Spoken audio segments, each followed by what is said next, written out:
Dewa Medis Terkuat. Bab 851. Po Jun, bersama Yunli dan yang lainnya, kembali ke galaksi-galaksi untuk menemui Xiao Chen. Xiao Chen, kamu akhirnya kembali. Ketika dua saudara bertemu, tidak dapat dihindari bahwa mereka merasa sedikit ramah. Xiao Chen menepuk bahu Yunli dan berkata dengan sedikit permintaan maaf. Maafkan aku. Kakak kedua, aku membuatmu menderita kali ini. Kau menanggung banyak hal untukku dan hampir kehilangan nyawamu. Yunli meninju dada Xiao Chen. Kenapa kau bersikap begitu sopan padaku? Kita ini saudara, dengan siapa kita berbicara? Bibir Xiao Chen sedikit melengkung. Lihat siapa yang kubawa kembali. Begitu dia selesai berbicara, Lin Zentian muncul dari belakang, dan Yunli langsung berlutut. Tuan, aku tidak kompeten dan telah menyebabkanmu berakhir seperti ini. Lin Zentian segera membantu Yunli berdiri. Anak baik, cepatlah bangun. Ini bukan salahmu. Semua ini karena kebutaanku sehingga aku menyerahkan Hun Tianxing, bajingan berambisi seperti serigala ini, dan itulah sebabnya kita semua dalam masalah. Xiao Chen berbicara lagi. Kali ini, bagaimanapun juga, itu semua karena kita terlalu lemah. Jadi, aku berencana untuk membuka dojo dan mengumpulkan semua Hongmeng Purple Ki yang kukumpulkan agar semua orang bisa berlatih dan menyerapnya bersama. Dengan cara ini, kekuatan semua orang akan meningkat, dan tentu saja, tidak perlu khawatir diganggu oleh orang lain. Ide bagus. Ayo mulai berlatih sekarang. Orang-orang dari kuil Dewa Pejuang 100 Domain seharusnya segera datang. Tidak perlu khawatir tentang kuil Dewa Pejuang 100 Domain. Satu-satunya hal yang perlu dikhawatirkan adalah keberadaan di belakang mereka. Mungkin di masa depan, akan ada musuh yang lebih kuat, siapa tahu. Xiao Chen melakukan apa yang dia katakan, dan dia mulai mengatur agar semua orang berlatih dengan kecepatan tercepat. Kecepatan super ini sungguh mengerikan. Melihat seluruh alam semesta, dengan begitu banyak galaksi, berapa banyak orang yang dapat melepaskan Hongmeng Purple Ki dalam jangkauan yang begitu luas dan dalam jumlah besar. Hanya Xiao Chen yang dapat melakukannya dengan mudah. Untuk sesaat, semua orang semakin mengagumi Xiao Chen, seolah-olah menyembah dewa. Xiao Chen tidak pelit, dan para dewa petarung yang ditundukkan olehnya juga mendapat kesempatan untuk berlatih. Kekuatan semua orang yang hadir meningkat pesat. Hongmeng Purple Ki yang awalnya membutuhkan waktu bertahun-tahun untuk dikultivasikan kini semuanya meningkat dengan kecepatan yang terlihat oleh mata telanjang. Dan hanya beberapa hari kemudian, kapal perang Linghu yang tak terhitung jumlahnya akhirnya mendarat di timur galaksi Bima Sakti. Saya tidak tahu apakah jumlahnya akan melebihi puluhan juta kapal, tetapi momentumnya pasti luar biasa.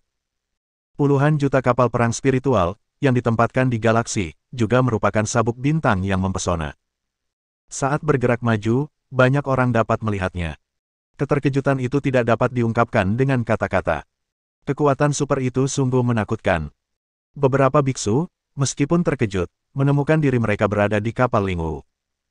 Para penonton yang menyaksikan para biksu di kapal Linghu dari jarak dekat bahkan lebih terkejut lagi. Itu terlalu mengerikan. Para kultivator di kapal Linghu semuanya adalah master tingkat atas. Bahkan kaisar dan penguasa ilahi yang jarang terlihat kini jumlahnya banyak. Belum lagi, beberapa kapal Linghu bahkan memiliki aura dewa perang. Jajaran ini terlalu kuat. Begitu kuatnya hingga membuat jantung orang berdebar-debar. Kuil Perang Galaksi juga menemukan niat membunuh yang ganas ini untuk pertama kalinya. Waspada, waspada, sejumlah besar kapal perang spiritual sedang menyerang Bima Sakti. Saya ulangi, sejumlah besar kapal perang spiritual sedang menyerang Bima Sakti. Departemen yang bertanggung jawab untuk memantau galaksi merilis berita pada kesempatan pertama. Setelah menerima berita tersebut, semua biksu di kuil Dewa Perang berkumpul bersama. Pada dasarnya, Dewa Pejuang, Dewa Perang, dan bahkan mereka yang berada di alam dominasi sedang berlatih, jadi mereka yang keluar pada dasarnya relatif lemah. Tetapi Xiao Chen tidak berlatih, jadi dia juga ada di antara kerumunan. Menatap kapal Linghu di langit, Xiao Chen sedikit menyipitkan matanya. Melihat postur ini, sepertinya orang-orang dari kuil Dewa Pejuang tidak ingin datang dan meminta maaf, kan?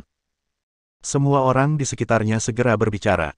Tuanku, orang-orang dari kuil Dewa Pejuang terlalu sombong. Bagaimana kalau kita pergi dan menghajar mereka? Beritahu mereka betapa hebatnya dirimu. Xiao Chen tersenyum tenang dan berkata, kalian hanya tahu cara mengatakan hal-hal yang baik. Jika aku benar-benar membiarkan kalian naik, apakah kalian berani naik? Meskipun kekuatan lawan tidak sebaik milikku, seharusnya ada banyak master dan dewa perang di antara mereka. Jika kalian naik, bisakah kalian bertahan? Semua orang saling memandang, tersenyum canggung, dan tidak berani melanjutkan pembicaraan omong kosong lagi. Setelah jeda, Xiao Chen berbicara lagi. Lindungi saja diri kalian, dan serahkan sisanya padaku. Tuanku, apakah Anda ingin meminta Po Jun dan guru-guru lainnya untuk keluar dan membantu? Tidak perlu, biarkan mereka berlatih dengan baik. Ya. Setelah mengatakan ini, Xiao Chen meletakkan tangannya di belakang punggungnya, berjalan perlahan, dan berdiri dengan bangga di atas langit berbintang, menghadapi puluhan juta kapal perang spiritual sendirian. Sebagai perbandingan, sosok Xiao Chen sekecil semut. Jika bukan karena aura kuat pada dirinya yang dapat menarik perhatian para biksu di kapal perang spiritual di sekitarnya, mungkin tidak ada yang akan mengetahui keberadaannya. Barisan depan pasukan kuil Dosen tiba-tiba berteriak. Siapa yang ada di depan kita? Beraninya kau berdiri di depan kuil Dosen 100 domain. Apa kau sudah lelah hidup? Xiao Chen tersenyum acuh tak acuh. Kau benar-benar lelah hidup. Lagi pula, kau datang ke sini untuk mencariku. Aku tidak bisa membiarkanmu menungguku selamanya. Semua orang pada awalnya tercengang, lalu mencibir. Kamu benar-benar anak yang pemberani. Aku rasa kau sudah bosan hidup. Beraninya kau bicara omong kosong di sini. Saudara-saudara, silakan bunuh dia. Begitu kata-kata itu terucap, beberapa kapal Lingu tiba-tiba dan dengan cepat melepaskan tembakan meriam Lingu. Xiao Chen menggelengkan kepalanya sedikit. Dasar orang sombong. Itu saja. Kalau kalian tidak mau, maka aku tidak perlu membuang waktu berbicara dengan kalian, dasar idiot. Aku akan mengantar kalian pergi. Begitu dia selesai berbicara, Xiao Chen melangkah dan tubuhnya langsung bergerak maju perlahan. Orang-orang yang hadir tidak dapat menahan diri untuk tidak mengejek ketika mereka melihat pemandangan ini. Dasar orang bodoh. Beraninya kau melawan kami. Kau hanya mencari kematian. Sudah sampai pada titik ini, dia tidak lari, tetapi malah berani menyerbu ke arah kita. Aku telah berlatih selama 5.000 tahun, dan aku belum pernah bertemu dengan orang sebodoh itu. Mendengar ini, Xiao Chen tersenyum tenang. Kalau begitu, kau benar-benar menghabiskan 5.000 tahunmu berkultivasi seperti anjing. Senyuman lembut, seakan-akan seperti angin musim semi, tetapi sebenarnya, niat membunuh meledak. Bab 852. Pada saat Xiao Chen bergerak, struktur energi di seluruh ruang berubah seketika. 9 sinar pedang hampa tiba-tiba terbentuk di kehampaan. 9 pedang pembunuh surga. Setiap sinar pedang panjangnya lebih dari 100 juta kaki. Pada saat ini, semua orang di antara penonton tiba-tiba kehilangan senyum mereka. Apa yang terjadi? Apa yang terjadi? Bagaimana orang ini bisa menciptakan serangan sekuat itu? Saat berikutnya, serangan diluncurkan. Satu gerakan. Hanya satu gerakan. Seluruh armada 5 juta di depan ditutupi oleh cahaya pedang dan dibombardir. Kekosongan langsung hancur. Kelima penghalang ruang angkasa semuanya runtuh, dan penampilannya sangat menyedihkan. Kapal Lingu beserta para biksu di dalamnya semuanya berubah menjadi abu. Adegan ini langsung membuat seluruh armada Lingu terkejut dan geram. Beraninya kau. Kau, kuil Dewa Perang Galaksi, berani melawan. Kau benar-benar sudah bosan hidup. Bunuh dia. Bunuh dia. Sekaligus, puluhan juta kapal perang spiritual menyerang Xiao Chen. Xiao Chen tidak terburu-buru.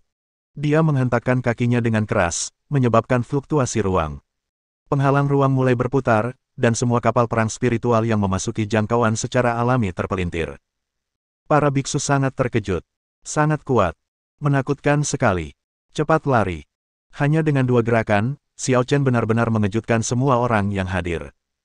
Tak seorang pun dapat bertahan. Akhirnya, pada saat ini, sesosok tubuh dengan cepat muncul di depan Xiao Chen. Dasar bocah. Jangan terlalu sombong. Lihat aku akan membunuhmu. Penonton tak kuasa menahan diri untuk berseru. Putra keempat Dewa Pejuang yang bergerak. Dia adalah Dewa Perang 10 arah. Hebat. Kita selamat. Pengkhianat galaksi, bersiaplah untuk mati. Xiao Chen meliriknya dengan pandangan acuh tak acuh. Kamu tidak layak. Pangeran Dousen mencibir. Apakah aku layak atau tidak, bukan hakmu untuk memutuskan. Matilah. Lihat tinju kepunahan besarku. Baru saja selesai pamer. Pikiran Xiao Chen bergerak, dan dia meledakkan pihak lain hingga berkeping-keping di tempat. Bang! Gelombang energi besar itu mengejutkan banyak orang di sekitar. Apa yang terjadi? Hanya dengan satu gerakan ini, lawan langsung terbunuh. Ya Tuhan, bahkan Dewa Perang Puncak pun tidak dapat bertahan dari satu gerakan pun di tangannya. Saudara keempat. Tepat saat dia meledak, tiga sosok muncul di depan Xiao Chen. Momentum masing-masing telah mencapai tahap awal Dewa Pejuang 100 Alam. Berani sekali kau membunuh Pangeran Kuil Dousen. Mati saja. Dengan raungan amarah, ketiga dewa petarung itu menyerbu ke arah Xiao Chen untuk membunuhnya. Tiga cahaya ilahi mendekati wajah Xiao Chen. Namun, tidak peduli seberapa cepat atau kuatnya mereka, Xiao Chen hanya melirik mereka dengan tenang, tanpa rasa panik sama sekali. Mati. Kata, kematian, diucapkan samar-samar, dan kekuatannya sekuat langit. Ledakan. Tiga cahaya ilahi yang menyerang hancur di tempat. Anda tahu, itu adalah serangan dari tiga dewa petarung tahap awal dari 100 alam. Namun, di depan Xiao Chen, mereka tidak memiliki kekuatan untuk melawan. Tidak. Mereka bertiga tiba-tiba berteriak kaget, wajah mereka dipenuhi ketakutan yang amat sangat. Sungguh mengerikan. Serangan Xiao Chen membuat mereka merasakan lebih dari sekadar sesak di dada. Itu adalah ketakutan dan hawa dingin dari lubuk hati mereka. Pada saat ini, meskipun mereka melawan dewa dari 100 wilayah, mereka masih merasa bahwa mereka bisa mati kapan saja. Oleh karena itu, mereka bertiga harus segera menarik gerakan mereka dan melarikan diri ke belakang. Namun, bagaimana mungkin seseorang yang dikunci oleh Xiao Chen bisa lolos dengan mudah? Dengan satu pikiran, serangan Xiao Chen tiba-tiba bertambah cepat puluhan kali lipat. Dalam sekejap, Xiao Chen langsung membombardir ketiga orang itu. Engah. Ketiganya memuntahkan darah secara bersamaan. Dalam sekejap, semua tulang di dada mereka patah, dan energi ungu purba di tubuh mereka mulai mengalir dengan gelisah. Tepat saat ketiganya hendak dibunuh, energi yang lebih kuat dan besar tiba-tiba muncul di belakang mereka. Dengan gelombang cahaya, ketiga orang itu terbang mundur dan tiba-tiba menjadi stabil. Ayah! Ketiganya sangat gembira. Melihat Dugu Dousen di belakang mereka, mereka seperti melihat seorang penyelamat. Wajah Dugu Dousen sedingin es, menatap Xiao Chen di kejauhan, matanya bersinar dengan cahaya dingin, dan tekanannya luar biasa. Kalian, minggir dulu. Kau bukan tandingannya. Ya. Mereka bertiga mundur dengan cepat. Pada saat yang sama, mata ketiga orang itu seperti ular berbisa, menatap Xiao Chen. Sialan kau bajingan. Kali ini, ayahku yang bertindak. Mari kita lihat bagaimana kau bisa terus bersikap sombong. Kali ini, kamu pasti akan mati.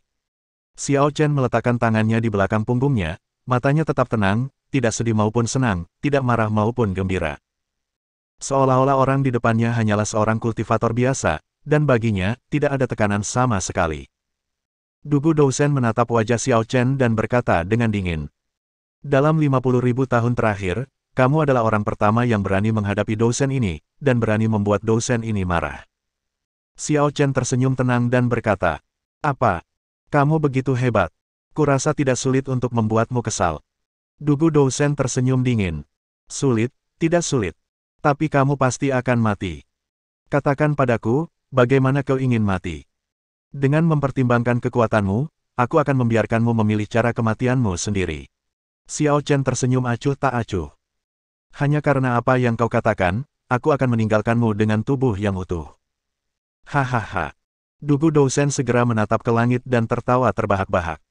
Saat dia tertawa, wajahnya berangsur-angsur menjadi lebih ganas. Jika memang begitu, maka tidak ada lagi yang bisa dikatakan. Aku akan mengirimmu ke neraka sekarang juga. Begitu dia selesai berbicara, dia menghentakkan kakinya, dan semua yang ada dalam radius miliaran mil diselimuti oleh energi khusus. Inilah kekuatan Dugu Dousen. Salah satu jurus pamungkas Baiyu Dousen adalah kemampuan domain. Meskipun kultivator tingkat rendah, seperti Kaisar Dewa, juga memiliki kemampuan seperti itu. Namun, tidak seperti Kaisar Dewa, wilayah Dewa Pejuang 100 domain telah mencapai titik yang melampaui hukum dunia. Itu adalah wilayah yang dibangun dengan dunia kecilnya sendiri, sepenuhnya independen dari aturan dunia ini. Di medan ini, bahkan aturan serangan dunia ini tidak dapat dengan mudah melawannya. Dasar bocah. Apa kau sudah merasakan betapa kuatnya aku? Kau seharusnya merasa terhormat mati di tanganku. Pergilah ke neraka. Begitu dia selesai berbicara, dia bersiap menggunakan seluruh energinya untuk menyerang satu titik dan membunuh Xiao Chen. Namun, Xiao Chen tetap tenang. Segera setelah itu, ledakan energi tiba-tiba menyerang. Dasar bocah nakal. Beraninya kau menyerang tuanku. Bersambung.